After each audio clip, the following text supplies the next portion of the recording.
more of a good conversation is asking good questions. If you say something vulnerable, yes, I acknowledge that vulnerability, but I also show that I can be vulnerable, then we're going to feel like we can trust each other. If you say, my dad passed away, and I say, oh man, I know how hard that can be. Tell me about your dad. What was he like? What I'm signaling to you is A, I'm interested in you. I want to understand you. But B, you learned something about me. Communication is humans' superpower. And communication over the millennia has been hardwired into our brain. And so as a result, when somebody communicates well with me, I trust them because I literally have 2 million years of evolution in my head that says, trust the guy who wants to understand you and that is sharing you. Anyone can be a super communicator. It's literally just a set of skills. Like, you just have to practice the skills and make them into habits. If there's a pause in the conversation and it's awkward, I know what to do. Ask a deep question. Just ask, like, what do you make of that? Yeah. Like, why'd you decide to do that? Like, once I have that in my back pocket, I'm like, oh, I can make it through this discussion. No problem. 1,000%.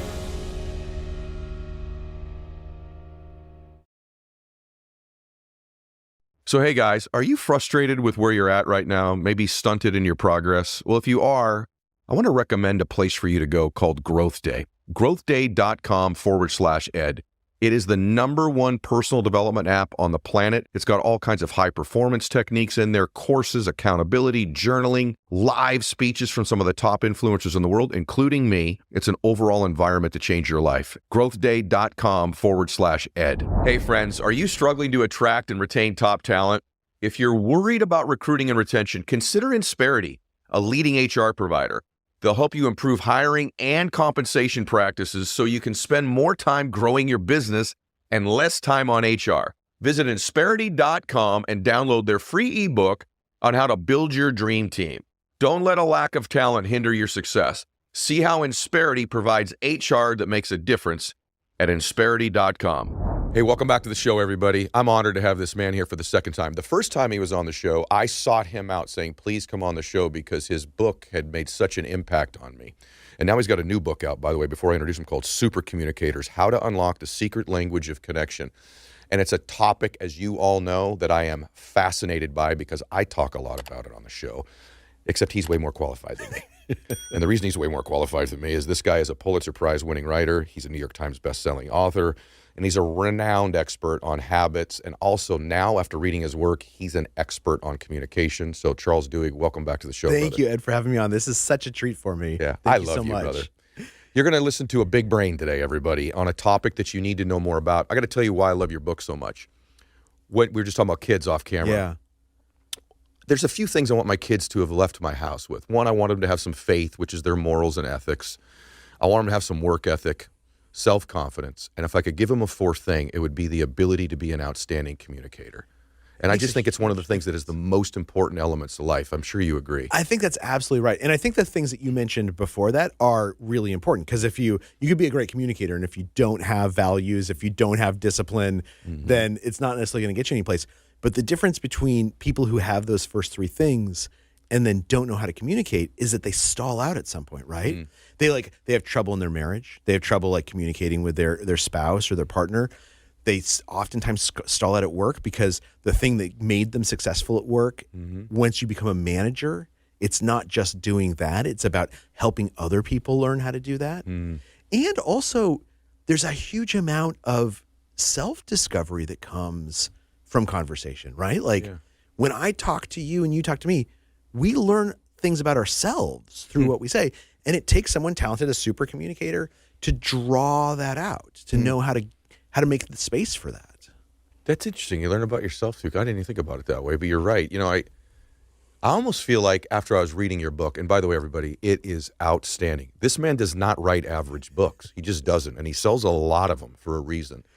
And I almost feel like after reading it, I think I thought this before, but almost your ability to communicate will be the cap on your life to some extent. It's the cap on your the intimacy level in your relationship, for example, to some extent is limited or enhanced by your ability to communicate nonverbal cues, verbal cues, your ability to lead and move people in business, your family environment, friendships. I mean, the cap on your success level in those areas is almost directly correlated to communication. I absolutely. So my father passed away about 6 years ago, and I went to his funeral, And there were so many more people there. There were people that like I hardly remembered, like people, I was so surprised.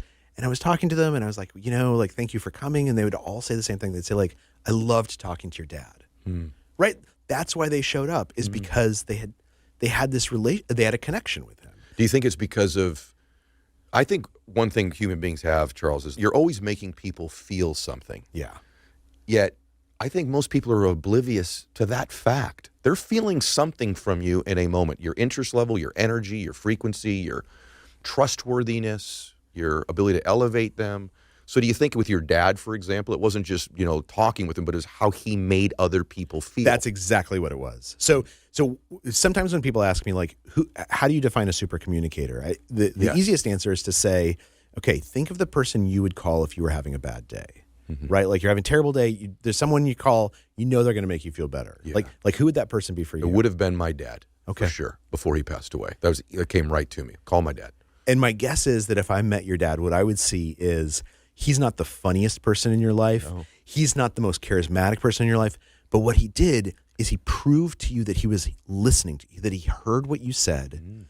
And then he reciprocated your vulnerability or your joy or your sadness. He shared it with you. And as a result, you walked away feeling like, what I'm experiencing, what I'm thinking, what I'm feeling, this is profound and this is real. You're right. And it's been validated. And you don't need your dad to validate it. Like, it's still real to you. But to have someone else have them feel like they genuinely want to understand you. That's right. That feels wonderful. In fact, it's hardwired into our brain to feel wonderful. Yeah. I just did this, and I did a podcast on it, so I'll ask you this. How much of communication do you think is actually the ability to listen correctly? A huge amount. So, and let me say that there's this thing about listening, which is when I'm talking, whatever you're doing, I'm probably not going to pay attention to it because it's so cognitively intense to try and speak that even though I'm going to make eye contact with you and I'm going to kind of notice if you're frowning or smiling or whatever it is, I'm really not going to pick up on the signals you're sending me. So listening is not just hearing what the person is saying, it's what you do after they finish talking.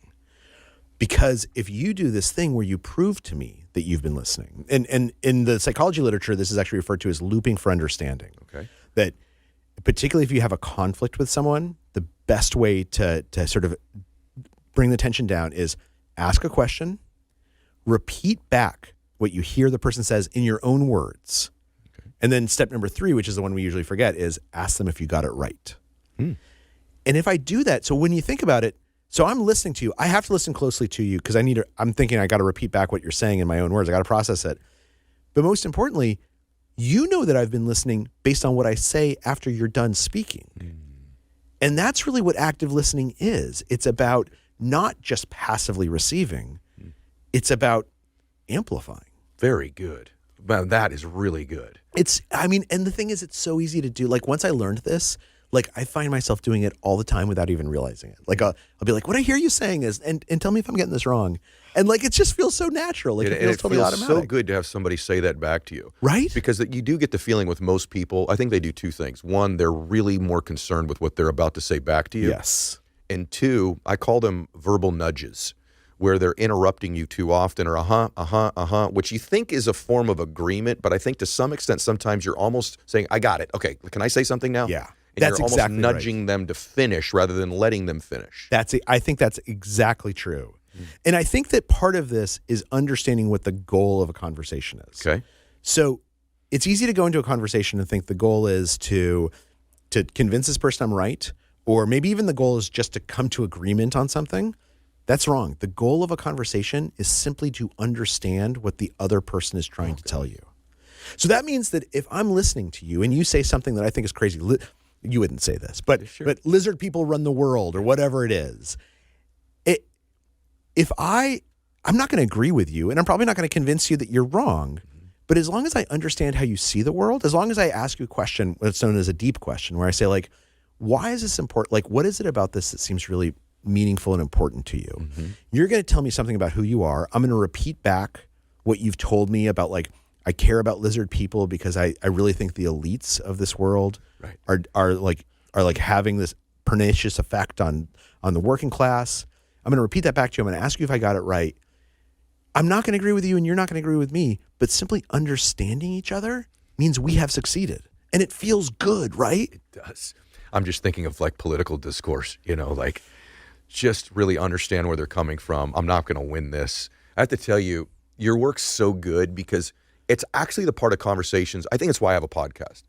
I really enjoy not only understanding what somebody's saying, but also like why they're saying it. What's this come from? I'm in an Uber. I basically interview almost every Uber driver I ever have, right? But I love that by the end of a good 20 or 30 minute ride, I find out where these belief systems stem from too. I was in one recently where this guy was way right, like way right. And no matter what you believe politically, but I was like, whoa. And I'm like trying to understand. And I've also had this conversation with someone who's way left. But it ended up that at the end, I found out that he had come from a communist country. He had actually had family that were murdered by communists. Whether I agreed with him or not, that's not the point of this show. But I actually had a much deeper understanding of the basis from which he's formed these opinions. And I really felt connected with this person. Absolutely. So you're right. Okay, so let me ask you a question, if you don't mind. Sure.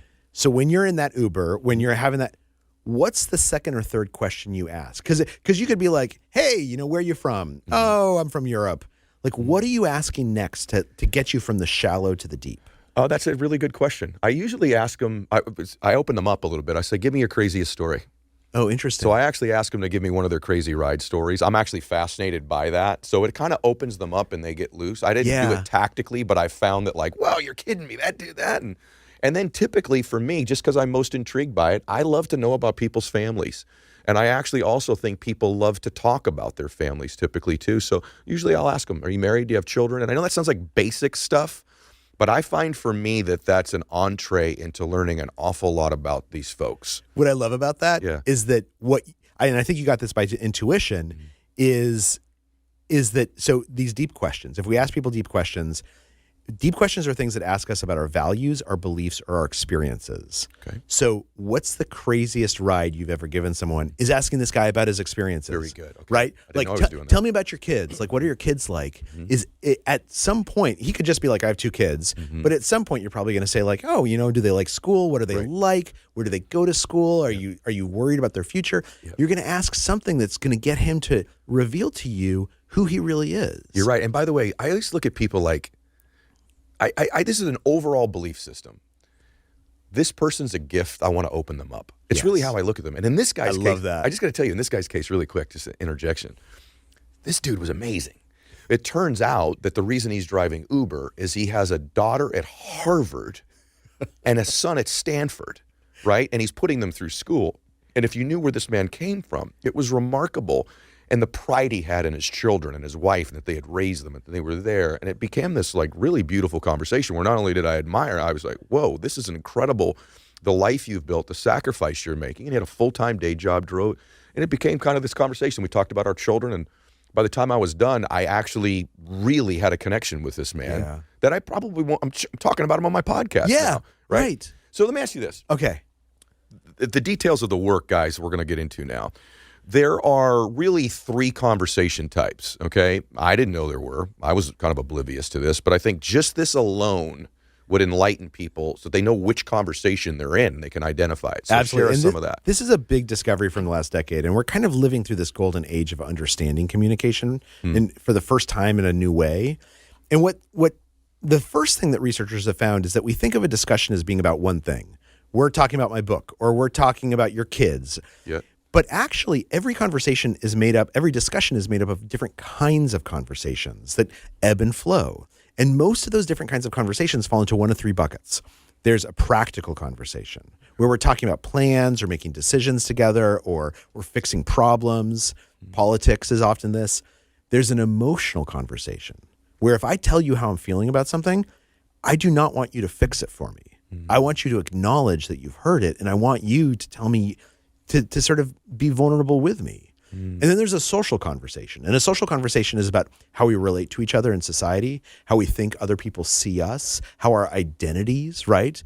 How our identities shape how we see the world in different and interesting ways. And the key is there's this thing known as the matching principle, which is if I'm having an emotional conversation and you respond with a practical conversation, even though both of what we're saying is legit, we're not going to hear each other. That is outstanding. This happens at home, like with my spouse all the time. I come home, I've had a tough day at work, I'm complaining about my boss. My wife says, she solves the problem. She says, why don't you go and like take him out to lunch and get to know each other better? And instead of being like, that's really good advice, I'm like, you don't understand, you're not listening to me. Like, very good, Charles. Yeah. So if she matches me and then invites me to match her, then we're having the same kind of conversation. Then we can hear each other. You just explained 25 years of problems. No, because I'm coming home to an emotional conversation and I'm not in one sometimes. Yeah. What advice would you give to somebody who we were talking about socially. I just moved and you were asking me about the move, and I said, I kind of revert back to myself socially. And I think I would categorize myself, it would surprise most people listening to the show, but I'm very quiet and very shy. And I find a lot of public speakers are, by the way. A lot of entertainers privately are I'd call an introvert. Yeah. You have any advice for an introvert as it comes to communication like this? So I think one of the things I heard you just say when you were talking about that Uber driver is you got into the car and he had one identity, which is right wing. Yeah. And you asked him some deep questions that were easy to ask. Like they didn't seem intimate. And he started telling you about his other identities.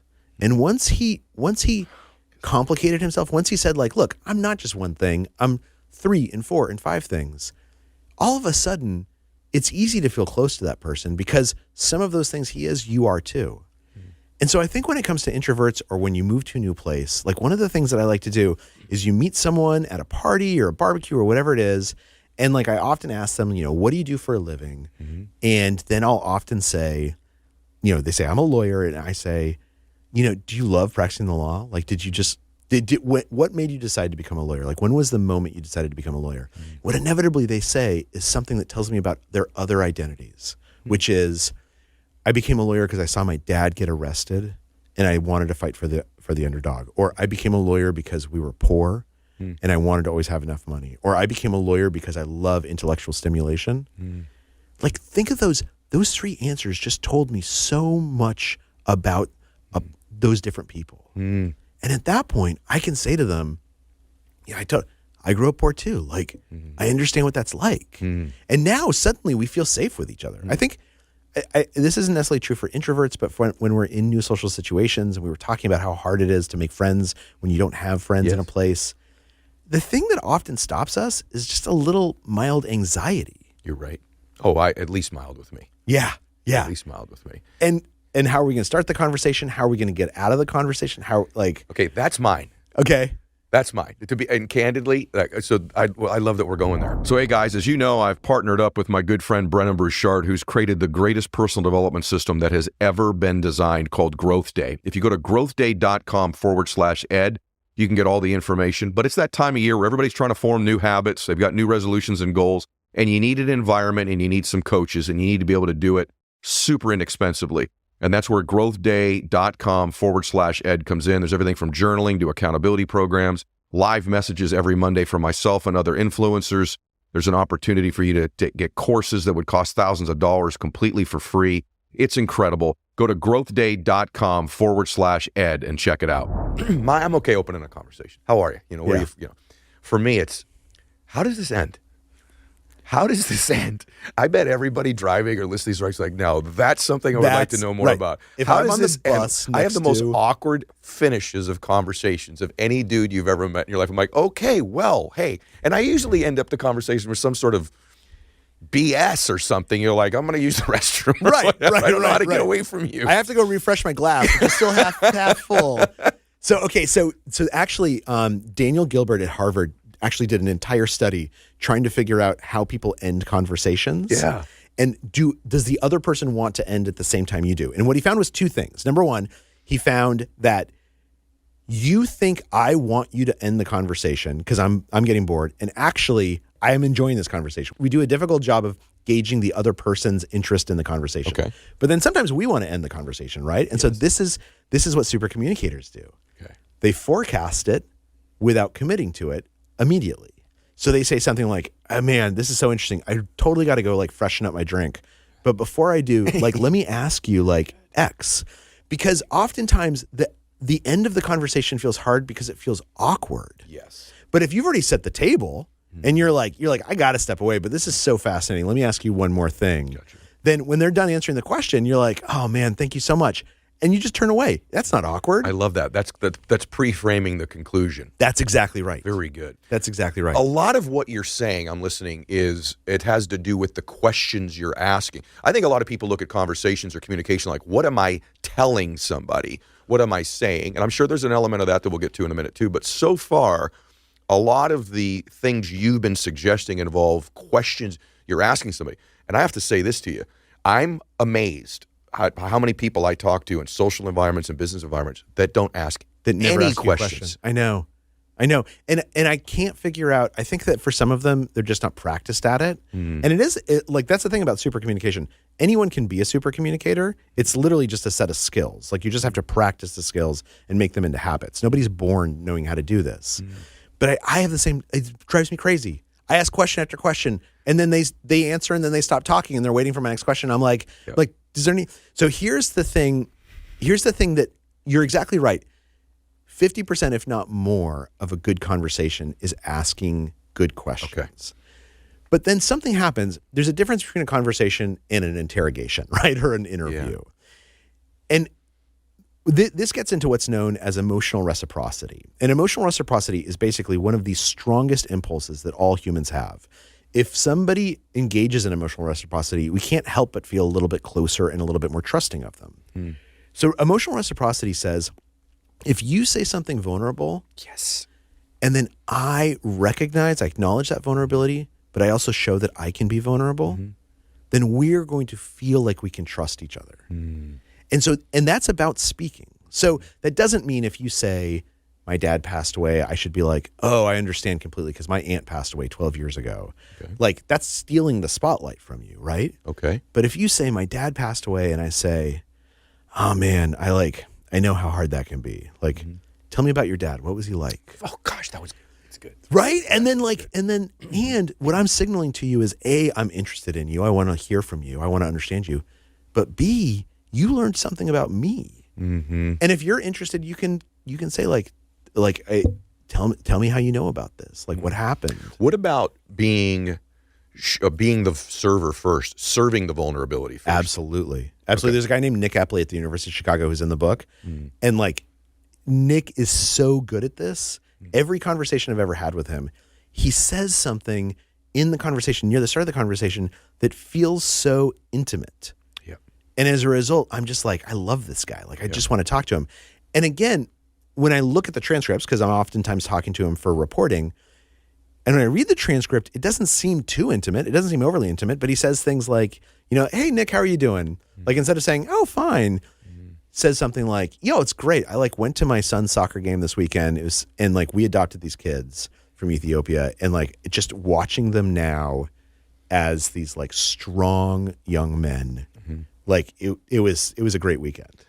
Brother, and you're on it. Right. And he's offered that up. And at that point, I'm like, man, I'll tell you all about myself. Let me tell you about me. I think I also trust you more when you do that. Absolutely. I think when someone's so surface all the time, and by the way, this applies for a lot of you that are in sales too. Yes. Being willing to be a little bit vulnerable, not always the expert, but a little bit vulnerable, a little bit transparent, a little bit revealing. I believe I think it's just a better way to live, but it does bond and connect you. It makes you human. Oftentimes when you're in sales, people look at you like you're almost their adversary. Like, I can't trust this guy or this lady. But when you begin to show some vulnerability and some authenticity, I think that's when you start to break down the barriers. I found that in my own life. Absolutely. Over and over. Trust is huge, right? I mean, so communication is humans' superpower. It's the reason as a species we have been so successful is that we can talk to each other and we can share knowledge, we can build families and communities. All of that is based on communication. And communication over the millennia has been hardwired into our brain. And so as a result, when somebody communicates well with me, I trust them because I literally have 2 million years of evolution in my head that says, trust the guy who it seems like wants to understand you and that is sharing with you. I agree. This is so good. This is probably going to go a little longer than normal, guys. No, I love it. I really love this, right? I just think I hope those of you that are listening or watching understand the importance in your life, as I said earlier, of getting good at this, because it's the cap on your bliss. It's the cap on your laughter. It's the cap on your intimacy. It's the cap on your influence and persuasion. Yeah, absolutely. What about difficult conversations? Yeah. Are those different in nature? And are they, I mean, having to, say, hey, listen, your job performance isn't very good, or I'm frustrated with you, or, something that's, you're going into it knowing, gosh, I wish I didn't have to have this conversation, but I do. Yeah. Or sometimes they catch you off guard, right? We're like, I'm talking about one thing and all of a sudden I realize you're furious at me. Like I didn't pick up on that until just now. And so the answer is they abide by the same rules, but the fact that you're in conflict changes the context enormously, because we were just talking about trust, right? Yeah. I can establish trust by sharing something about myself. But if you go into a conversation where there's conflict, trust is already out the window, right? Like your fight or flight is going off in your head like crazy. You can't trust someone easily just because they ask you a question. So, and this has been a focus of a lot of study. How do we make conversations in conflict better? And there's basically two things. The first one is, I mentioned this looping for understanding, right? Asking a question, repeating back what you heard, and then asking if you got it right. That's enormously powerful in conflict. Okay. Because the first suspicion I have, if you disagree with me and we're in conflict with each other, is you're waiting your turn to speak. Yeah. You're not hearing what I'm saying, right? Yep. You're just waiting there and I'm going to tell you my piece and then you're going to just bulldoze over me and I'm going to bulldoze back. So if you interrupt that by proving you are listening, using looping for understanding to prove, I really want to understand what you're saying, help me understand, I'm taking a huge amount of mistrust off the table. The second thing that often happens in conflict, and this happens a lot in marriages, this actually comes from marriage therapy and studies of marriage therapy, is that it is natural when we feel threatened to want to control things. And the easiest thing to control is the other person. So you tell me your thing and I'm like, no, you don't know the evidence. Let me show you the evidence. You say something and you're like, I'm not even going to listen to this. I try and control you. I try and tell you what you should believe, what you should feel. That's toxic, right? In a marriage, that is the thing that destroys a marriage. The alternative is, I have a need for control. You have a need for control. We feel threatened. Can we find things to control together? Ooh. So for instance, can we control the timing of this fight? Instead of having it at 2 a.m, can we wait till it's 10 a.m. and we're both a little bit more rested? Very good. Can we control ourselves? Can I let you know, I'm going to take a second before I speak and I'm going to think about what you just said. Can I show you that I'm trying to control myself and invite you to control yourself? And the third thing is we can control the boundaries of the conflict itself. So one of the most toxic patterns in marriages is this thing called kitchen sinking, where we start arguing about where we're going to go for New Year's. And then 5 minutes later, it's and your mother hates me and you don't earn enough money. And why are you such a jerk all the time? Right. So a fight about one thing becomes a fight about everything. Yeah. The healthy way to do that is to say, we need to have a fight. We have a disagreement on something.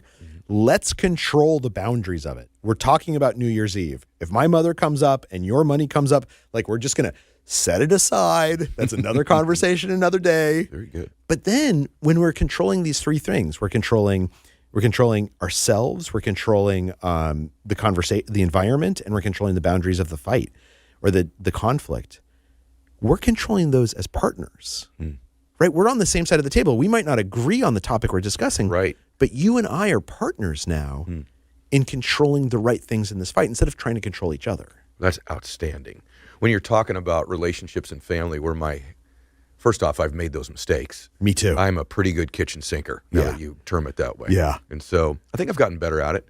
I also think the longer you're with somebody, you have more stuff in the sink. And so it's even more important to avoid that and have that control of the parameters around the conversation. Right. How long have you been married for? 26 years. Okay, so I'm coming up on 20, and I'm sure this has happened to you, but tell me if I'm getting this wrong, which is there are these things, literally I can say 2 words and I know the entire fight in my wife's head, right? It's like, and sometimes I don't even mean to say them. Yep. I'm just I'm like, well, it's because I earn more money than you. And then I'm like, oh, nuts. There we go. I just stepped in it.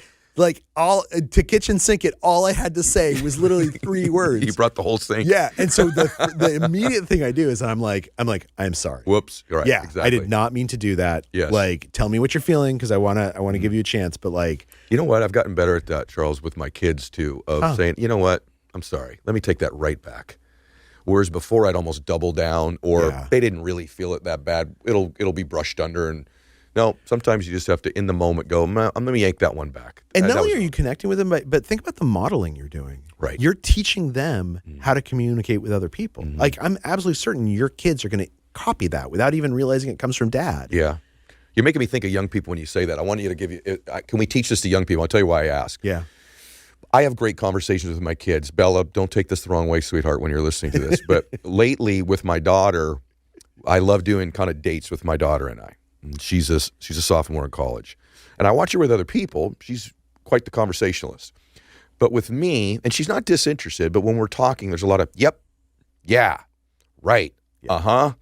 And at one point, we were taking a walk on the beach over Christmas, and I said, Bella, this is kind of a serve and volley type thing here. Like I serve and you return the serve, and then I hit the ball back to you, and you hit it back to me. To your point of ask me something. Right. You know, so it made me wonder, is there anything different? And maybe she's not even quite at that age I'm talking about, but if I have an 8, a 9, a 10-year-old, I'm always blown away when I meet a child who is a tremendous communicator, makes eye contact, shakes your hand. Mr. Mylett, how are you? What do you do? Like when they ask, I'm like, automatically what I think, these are great parents. Yes. I think immediately, these are tremendous parents. So is there anything with young people that these skills can be taught? Anything unique that you would say that goes with young people? Absolutely. So I think that there's 2 things. Let's talk about the older kids first, like your daughter's age. So I had a friend whose daughter just went to college, and he had a conversation with her before he left, which I've now imitated and I love. He sat down with her and he was like, look, you're definitely going to call us when something important happens in your life. Mm-hmm. But if that's the only time you call, then by definition, you're not calling us that frequently. Mm-hmm. Like we're going to lose contact with each other. Mm-hmm. So what I want you to do is I want you to call me for the unimportant things. You had a bad day, but it's not a big deal. You ate something good for lunch. You're working on this paper and it's kind of interesting. We don't have to talk for more than 5 or 7 minutes, right? Yeah. But I want you to call me and tell me about the unimportant stuff, because the important stuff will take care of itself. Mm-hmm. And so my son went off to boarding school. He's at boarding school right now here in California, and it's his first year there. He's in 10th grade. And I told him this. He calls me every day. Very, very. I actually talk more to this kid with him at boarding school than I did when he was at home. Yes. So for older kids, that's the thing, is to say this is a priority. Like conversation is something, none of us are born super communicators. We can all learn how to do it. This is a skill you should practice. Very it's because it's important. Yep. For the younger kids, it's a little bit harder, right? Yes. But I think for them, this is where the deep questions become so powerful. So my younger one, same thing. How was school today? Good. Right. What'd you learn? Nothing. Right? Like, so some of the advice is like, be like, oh, well, did pirates show up today? And you can do that a couple times. Yeah. But at some point, if you ask them a question where you're asking them to tell you who they are, I know that you said that you like science more than you like math. I'm just wondering, like, why? Like, what is it? Was it about science? Like, I mean, is science important to you? Like, you told me you wanted to hang out with your friend, and I'm just wondering, like, what is it? What do you like about that friend? Like, what is special to him? Yeah. What's great about that is that, first of all, it's clearly not judgmental, right? Mm-hmm. Whereas if I'm like, what'd you learn today? Mm-hmm. I'm kind of judging. Like, good point. You better should have learned something today. Very good point. But second of all, I'm matching him and I'm allowing him to set the stage. Mm. It's not that he's playing on my ball court. Mm. I'm saying to him, tell me your ball court. Mm. And that's powerful. Hey guys, I got to tell you about a new product I tried and I love called Z-Biotics. It's a pre-alcohol prebiotic drink, and it's the world's first ever genetically engineered probiotic for before you drink. So it's invented by their PhD scientists to help tackle rough mornings after drinking. Here's how it works. When you drink, alcohol gets converted to a toxic byproduct in your gut. It's this byproduct, not necessarily dehydration, that's to blame for your rough next day. So Z-Biotics produces an enzyme to help break this byproduct down. Just remember to drink Z-Biotics your first drink of the night. Drink responsibly, and you'll feel better tomorrow. Go to zbiotics.com/EdMylett to get 15% off your first order when you use Mylett at checkout. ZBiotics is backed with a 100% money-back guarantee. So if you're unsatisfied for any reason, they'll refund your money, no questions asked at all. Remember, head to zbiotics.com/EdMylett and use the code EdMylett at checkout for 15% off. Thank you, ZBiotics, for sponsoring this episode and our good times. So I get asked all the time, how did I get so much attention on social media, in my businesses, email list, etc.? I can tell you straight up, it's been Constant Contact. If you don't know who Constant Contact is, you need to know about these guys. Constant Contact's award-winning marketing platform has helped millions of small businesses, mine being one of them, stand out, stay on top of mind, and see big results fast. They've got an easy way to promote your business with powerful tools like email, SMS marketing, social media posting, and they even do events management, what they've done for me in the past as well. You're going to reach new audiences, you're going to grow your customer list big time, and communicate more effectively to sell more, raise more, and grow fast on social media. So get going and start growing your business today with a free trial at ConstantContact.com. Just go to ConstantContact.com right now. Constant Contact, helping the small stand tall. ConstantContact.com. You do a lot of gestures when you talk. Oh, yeah? I don't know if you noticed that. Well, you're expressive in your face. I mean, this may not even be in the book, but I want to ask you about it. So you're expressive with your face. You use your hands. And I'm wondering if nonverbal cues are part of being a super communicator. Because I've had people say, I'm really excited to be here. And I'm like, you should tell your face. You should email your face and let them know that you're excited to be here. So I think a lot of it is I'm reading things you're not saying when I talk to somebody as well. Yeah, and I think that's exactly right. And to be a super communicator, you don't have to have nonverbal, right? Because there's people who like on the phone are fantastic. Mm-hmm. If you're good at one thing, you're usually good at everything. Okay. But similarly with you, like you clearly telegraph non-verbally or non-linguistically, you telegraph your interest. You telegraph what you're hearing. And that's very, very powerful. And there's a kind of a science behind it. And we've learned a lot of it from looking at laughter. So the interesting thing about laughter is studies show that about 80% of the time when all of us laugh, it is not in response to something funny. Okay. Right? So we've laughed a couple of times in this interview. Yeah. But I haven't said anything that funny, right? Like you just laughed. Yeah. I'm not that funny a guy. Okay. So what happens when we laugh? Okay. What a laugh actually is it's saying to the other person, I want to connect with you. I'm going to show you that I want to connect with you. And then when they laugh back, and 90% of the time when I laugh, the person I'm talking to will laugh back.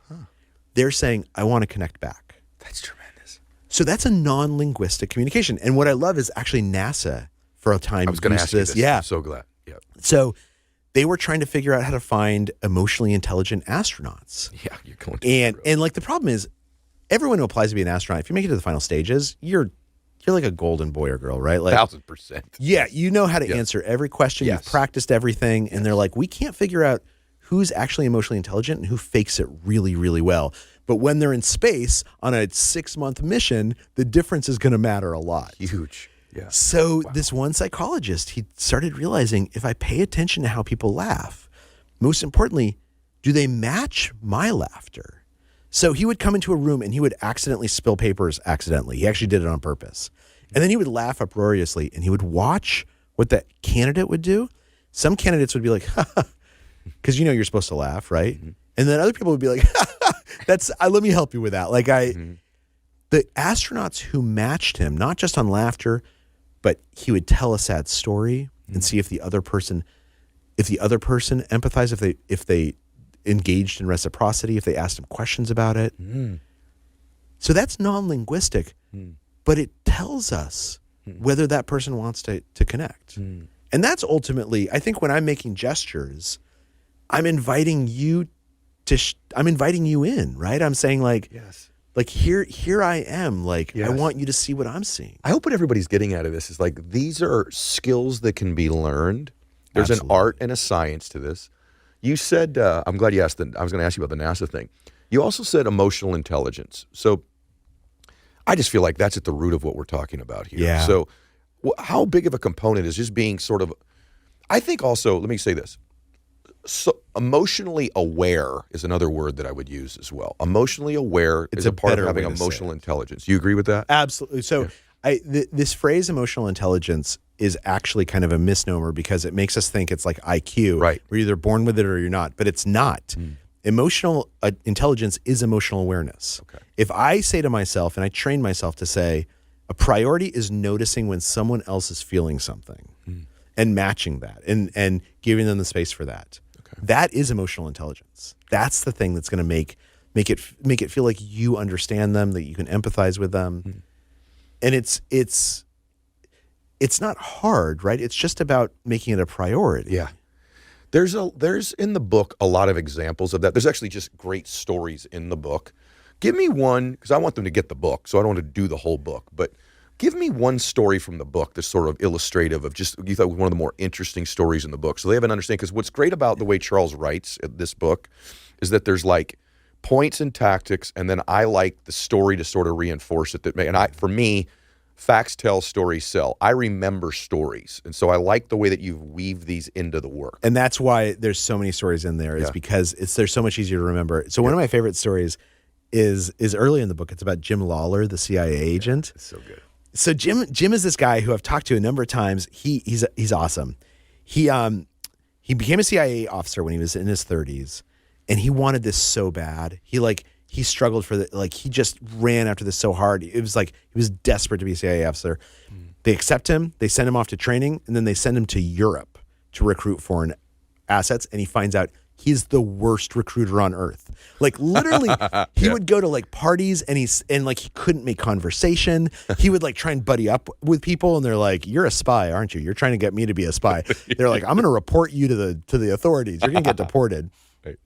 So he's like freaking out because he's like, "I'm terrible at this." And then someone in his office says, "Look, there's this woman coming into town. She's from the Middle East. She works for the foreign ministry. Why don't you get to know her a little bit and see if there's anything there?" So he bumps into her at a restaurant the next day, right? Bumps. Okay. And he introduces himself as an oil speculator, strikes up a conversation, takes her to lunch the next day. They start sightseeing together. He sort of develops a little bit of a relationship. He goes and he says to his boss, "I think I'm recruiting this woman. I think she's going to be an asset for us." And then his boss is like, "That's fantastic. Good. I'm glad to hear it."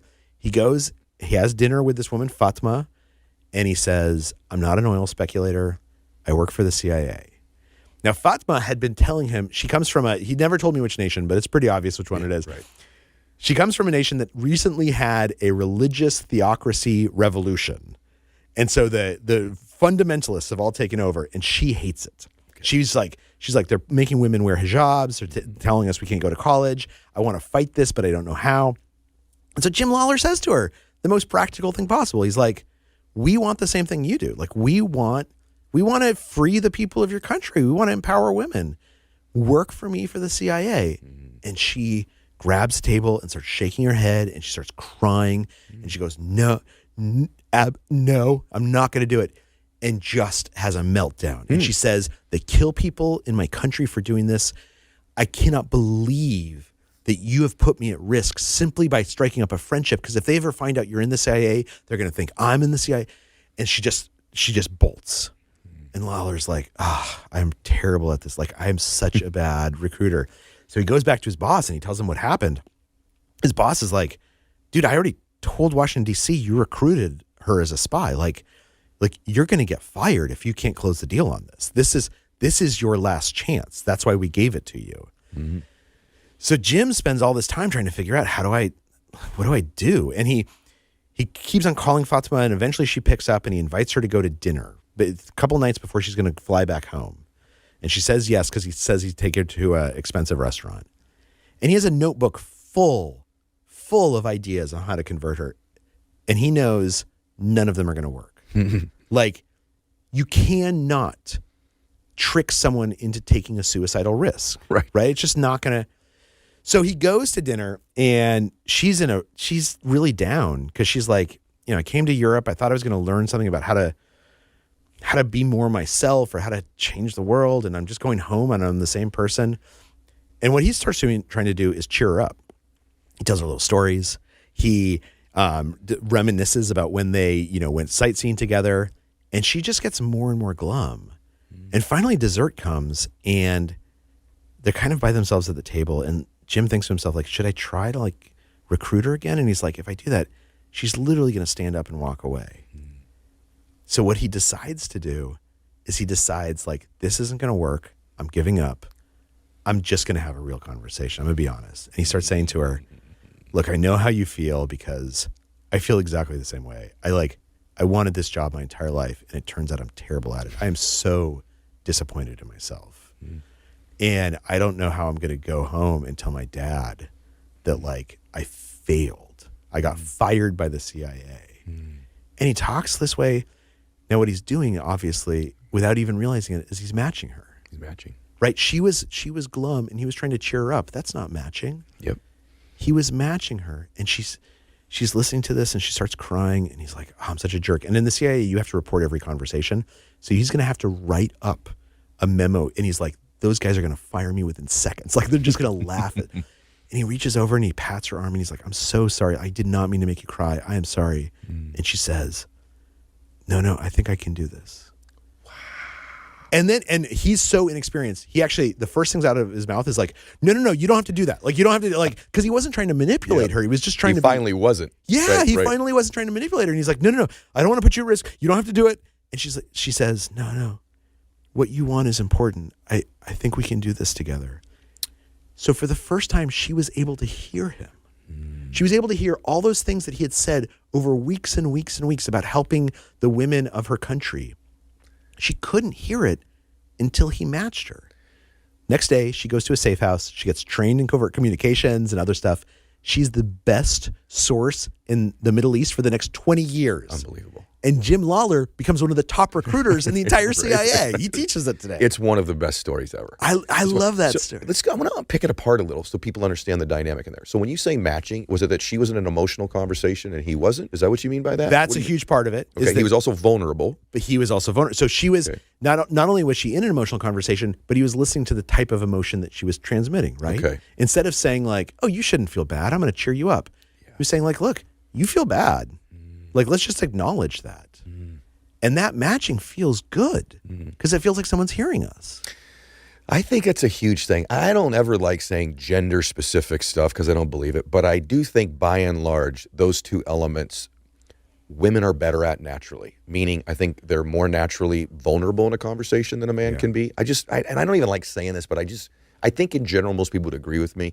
And then secondly, I think men try to fix things more often, so that when there is an emotional conversation you're in, we just want to fix it or solve the problem or be the savior or be valuable or be important rather than just be with somebody and acknowledge their emotion. It's not always men and women, right? Sure, but it's not. It's definitely not, but it's more prevalent, I think. And I think what's happening there is we're falling back on what feels comfortable to us. Right, it is for sure. So if you're saying something emotional and I get super practical and it pisses you off, it's not so much that like I actually think we should be practical. It's that I'm uncomfortable with emotion. There you go. And so I'm going back to my safe place. There you go. And actually that safe place is emotional, right? Like the reason I'm trying to solve your problem is like it really bothers me that you're upset. I don't know how to deal with the fact that you're upset. I want to make you feel better. I feel like that's my job, and I feel like I'm letting you down and myself down. Like that is emotional, right? You're right. I'm just disguising it as a practical conversation because that's my safe space. That's my pattern. That's how I hide. Yeah. That's 1,000,000% right. All right, I told you we we're going to go a bit long, so we're gonna. So, absolutely. Okay, let me ask you this. This is a hard one, and so I keep using the term nonverbal. I've used that. Let me couch it a little differently. Okay. Literally nonverbal. Okay. So types of communication that are not done verbally, meaning email, mail, written, email, text, whatever. Yeah. I have found for me, if I'm transparent with people, I feel like I'm a pretty darn good verbal communicator. I've also found my friends that are hyper-verbal people, in general, again, another generality, aren't so good in the written word. And for some reason, when I write or text, it comes across as harsh, curt, sometimes aloof. My writing style does not make the impact in text or email that my verbal style does. And I'm really not very good at that. So what about tips or keys on that? So what's going on there? So it's interesting. If we were having this conversation about 100 years ago, a little bit under 100 years ago, when phones first became popular, what we would be talking about, and there were all these articles that said this, no one will ever be able to communicate on the telephone well. Because unless you can see someone, you're not going to figure out what's going on in their voice. You're not like telephone communication is basically going to be for like sending over like grocery orders. Now, you and I are both Gen X, right? Like when we were kids, we were on the phone for like 7 hours a night. 100%. I have friendships where I only talk to the person on the phone. So do I. And I still remember the phone numbers of my friends when I was a kid. I don't know anybody's phone number now, but I know Andy Quirin's phone number. Yes, right? Right. It's like in there. Right, it's true. And so what's interesting is if we were to watch ourselves talking on the phone, what we would find is that we behave a little bit differently on the phone. When you're on the phone, people tend to over-enunciate because they know that they can't see us, right? We tend to explain ourselves a little bit more. And when we make a joke, we laugh faster to let the other person know it's a joke. We know that they don't have the visual signal. And so we're trying to compensate by giving them more audio. Wow. So good. Now the thing is, we've been talking on the phones for over 100 years. We've been communicating face-to-face for millennia. The first email was sent in 1982, right? Most people didn't get an email account until the late 90s. We basically have 20 years of learning how to communicate digitally. Good point. We have not, though the rules about how that channel is different have not become intuitive yet. So the solution is we have to think about it more when we're texting or emailing. Okay. And we have to say to ourselves, okay, and these are the tips. Okay. When I am online and I'm communicating that way, politeness matters a lot more than when I'm face-to-face. Okay. And study after study has shown this, that if you say please and thank you in an email, there's like 70% higher response rate. Okay. Because I need to signal it, right? If I'm texting you, I can be short. But if I send you an email and I treat it like a text, unless we're good friends, that's my problem. Like it's gonna rub you the wrong way, right? So part of it is just saying, what are the rules for this particular channel? Because our instinct is to say the rules for one channel is the rules for every channel. You're right. So we treat email and text and Slack and everything exactly the same way. But the truth is, if you just take a second and you say like, oh, I don't have to say please necessarily in this text because it could be short, but every email I should like bend over backwards to be a little bit more polite. It works wonders. Brother, I'm such a bad emailer. I'm so lazy with emails. I sometimes don't even put my name at the end of it. You know what I mean? Never mind a thank you. I think I'm the worst emailer that's ever lived. And I've had a lot of people, even that I've worked with, even like in the podcast space, with like, man, when I met you, you're so nice and kind, but I read your emails, you're scary. I'm like, really? I didn't mean it that way. I was just trying to get to the point so we could go do something else. I thought email was the faster way, but you're 100% right. The rules of engagement, so to speak, are something that I've been oblivious to. That right there was huge for me. And sometimes you can establish new rules, right? Like if you say to your employees, like, look, I just want you to know I'm going to send you brusque emails because like I'm moving a million miles an hour. You should not read anything into that. Yeah. Now we know the rule. Well, now I've pre-framed it, but I don't do that. Yeah. And I treat everybody like they should know better, and they don't. And by the way, the worst thing I'll do is I'll get a nice long, 6-paragraph email, and I reply with like 7 words. Right. And I wonder why they feel dismissed. Yet Sounds in a conversation, that's my daughter. Yep. Yeah. Right. Yeah. That's the extent of my emails to people. So you're 1,000% right. My son texts me K. He doesn't even put okay. He just puts K. I'm like, how much lazier can you get? I relate to that. But that setting the ground rules, figuring out the rules together, we can do that in a conversation too. So if we're talking about, say, race, right, which is a tough topic, if I start that conversation by saying, I'd like to talk to you about this, and I just want to acknowledge it will likely be awkward. I will probably make mistakes and say things that I don't really, I'm not saying it the right way. You're probably going to make mistakes. Like, I think just as a ground rule, like, let's just say it's okay to say things and forgive each other for not getting it right. So now we've established now all of a sudden that conversation about race feels so much easier. Right. We're both open. We're both vulnerable. We've both given ourselves some space to make a mistake and share our real thoughts. And the other thing is, if you don't create that space, then you're really not saying what you really think either, and it's not an authentic exchange. That's exactly I agree. Right. When you ask for permission, I'm going to ask you 2 more things. Sure. Okay.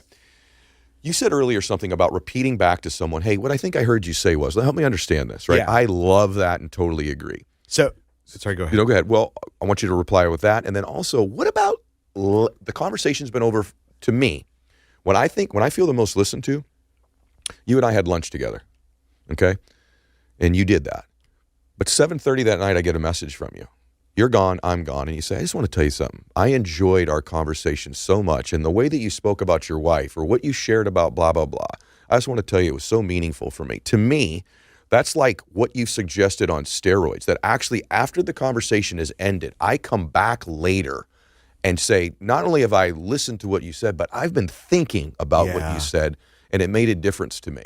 I just want to share that I do that, and I think that's a way of me saying I really value and appreciate what we discussed. And it feels so good. I've gotten an email like that from you, and like it felt really good to get it. And it was a great conversation, right? But like to know that it was meaningful to you, and it's much like laughing. It's you saying like, I want to connect. Like, you wanted to say something, and I think I jumped in front of it. Oh, I was just going to talk about this looping for understanding. These three. Yes. So looping for understanding. There's 3 steps to it. You ask a question, hopefully a deep question. Repeat back in your own words what you heard someone say. Okay. And then step number 3, ask if you got it right. Ask if you got it right. And it's that 3rd step that we often forget to do and is the most powerful. Okay. Because what I'm saying when I ask you if I got it right, and I do this all the time, I'm like, let me tell you what I hear you saying, and like tell me if I'm getting this wrong, is that we are saying to them, not only do I want to understand you, I acknowledge that I might have missed something, and you might have phrased it in a way that doesn't actually capture what you want. And so like when someone says that to me, when they're like, tell me if I'm getting this right, and they repeat back what I just said, I actually find it valuable as the speaker, because I'm like, no, you like, I did a bad job of explaining like the thing that like I really care about, because you didn't pick up on it and you were listening. I need to get better at that. And that feels good. That's outstanding. All right, last question. First off, let me say this. This is awesome. Oh, thank you. And I, both times we've had to interact together like this, it flies by for me. And frankly, that's because you're a super communicator. And as are you. Thank you. And the quality of your work. Listen, guys, there's a lot of books. This man doesn't write a ton of them because they're so good when he writes them. There's so much in here, even in today's podcast. Like, I hope you understand the value of getting good at these, what I would call almost nuances that make all the difference in the world. So this is a broad question, just framing it differently. I want to finish with it. And thank you for that, by the way. It's true. It's true. And by the way, before I say it, Super Communicators, How to Unlock the Secret Language of Connection. Depending on when you're listening to this, you'll pre-order it or get it after it's out, February 20th, 2024. Here's the easy one. I know when I've met, this is for you. You know when you've met a super communicator when? When you walk away from that conversation and you think like, oh man, I like that guy, or I like that woman. This is the funny thing about a super communicator, is that they do not stand out necessarily as like the most they're not Bill Clinton was a super communicator, but most super communicators don't look like Bill Clinton or Barack Obama or Donald Trump or like all these people. When you walk away from a conversation and you feel better, exactly what you said at the beginning of this conversation, that like I judge the conversation based on how I feel afterwards. Yes. And particularly if they do it so gracefully. And again, anyone can learn to do this. It's just a matter of practicing it to get graceful at it. It's like throwing a pitch, right? Like first couple times it looks pretty janky, and then like you get graceful at it. You just practice it. When they do that, you just feel like this person took care of you. Very good. Very true. Very true. It's what you feel. I'm going to tell you something else, guys. If you get good at this, your self-confidence level will be dramatically higher. This is one of the hacks, one of the roundabout hacks to developing tremendous self-confidence, is the knowing that you're a super communicator. Yeah. And all the things we talk about, the listeners and the questions, you just absolutely operate your life with a higher degree of confidence, because this is one of those 4 required skills that you need in life. So, and over 50% of people say that they feel anxious about talking to other people, right? I feel anxious talking to a stranger. I feel anxious going to parties. I feel anxious moving to a new place. Yeah. And just saying like, oh, no, I got this. There's actually a study that was done by this Alison Wood Brooks at Harvard, where she asked people to write down 3 topics to talk about and then stick the card in their back pocket. It took like 7 seconds, right? Then she had people have conversations with strangers. What she found is that those topics in people's back pocket almost never came up. Like it was like, what do you think of last night's game? What TV shows do you like, right? Yeah. The topics never came up, but the fact that people knew that they were in their back pocket brought down their anxiety enormously. And so much of miscommunication is because we're anxious about it, right? You're right, brother. Here's how you write. You just described my podcast. I write down 18 to 20 questions are in front of me right now. I've looked down at the sheet. I think I looked twice. Once I didn't read it, and the second time I looked, because it just gives me confidence that I'm prepared. But then it allows me to fully engage, almost have a safety net, fully engage, and just have an authentic exchange that goes back and forth. And I don't ever rely on any of the questions that are written down. So you're completely right. That's what these skills are, right? Mm-hmm. It's a safety net. Like, if there's a pause in the conversation and it's awkward, I know what to do. Ask a deep question. Just ask, like, what do you make of that? Yeah. Like, why'd you decide to do that? Mm-hmm. Like, once I have that in my back pocket, I'm like, oh, I can make it through this discussion, no problem. 1,000%. I wish we didn't just make it through this. It was so good. I wish it was continuing. Me too. Yeah, I really enjoy you. I'm glad we're building a friendship. And any book you write, you're coming back on. Oh, thank you. I really appreciate it. And thank you to your listeners. Like, I have benefited so much for listening from your show. Thank you. Like, you bring these people on with these ideas that are so powerful, and they make them easier to consume. You're one of them, brother. Super communicators, go get it, you guys. Hey, listen, share this show. We're the fastest growing show on the planet for a reason, and it only grows when you share it. And I love doing it. It's an honor to be with you every single week, and I'd like to just be with more of you. So please share the show. God bless you. Max out your life.